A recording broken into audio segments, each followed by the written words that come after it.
TRS party auto కార్మికుల పైన మొసలి కన్నీరు గారుస్తా ఉంది. నిజంగా వాళ్ళు ప్రభుత్వం 10 సంవత్సరాలు ఉన్నప్పుడు ఆర్టీసీ కార్మికులకు తీసుకున్న సంక్షేమ కార్యాలయం అని ఉంటే చెప్పాలి. ఉదాహరణకు మెట్రో వస్తే ఇతరులపై ప్రభావం పడ్డదనో, మహిళలకు ఉచిత ప్రయాణం ఇస్తే ఆటోలపై ప్రభావం పడ్డదనే చెప్పేటువంటి ఆరోపణ తప్పు. మేము ఎక్కడ కూడా బస్సు ప్రయాణికుల ఇంటికి వెళ్లడం లేదు. బస్సు గతంలాగానే బస్టాండ్ నుంచే పోతా ఉంది. ప్రజలు ఇంటి దగ్గర నుంచి బస్టాండ్కి రావడానికి ఆటోలు వాడుకుంటా ఉన్నారు. అవును, ఎన్నికల హామీ మేము 12,000 రూపాయలు సంవత్సరానికి ఇస్తామని చెప్పినాం. మీ నిర్వాహకం వల్ల, ఆర్థిక సంక్షోభం వల్ల ఈ సంవత్సరం ఇవ్వలేకపోయినాం. భవిష్యత్తులో తప్పకుండా ఆటో కార్మికులు ఆదుకునే బాధ్యత మా ప్రభుత్వానికి ఉన్నది. ఇటువంటి రాజకీయ క్రీడలు మీరు ఇలా ఒక రోజు కొరకు ఏదో ఆటో కార్మికులు వేసుకునే డ్రెస్సులు వేసుకుని ఇతరత్ర ఏదో ఇటువంటి వేషాలు వేసేటువంటి ప్రయత్నం, నిన్న బేడీలు వేసుకుని ఇటువంటి చేయడం అనేటువంటిది పొలిటికల్ డ్రామా.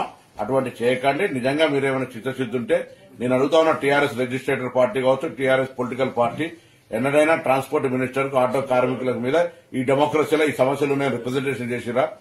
వెనుకటి కూడా సామధాన భేద దండ అంటారు. అవేం లేకుండా మీరు కనీసం రిప్రజెంటేషన్ కూడా చేయకుండా మీరు అటుగా ప్రొటెస్ట్కి వెళ్లిపోతే మేము అనేక సందర్భాలు ఆటో కార్మికులతో సమావేశాలు పెట్టినాం.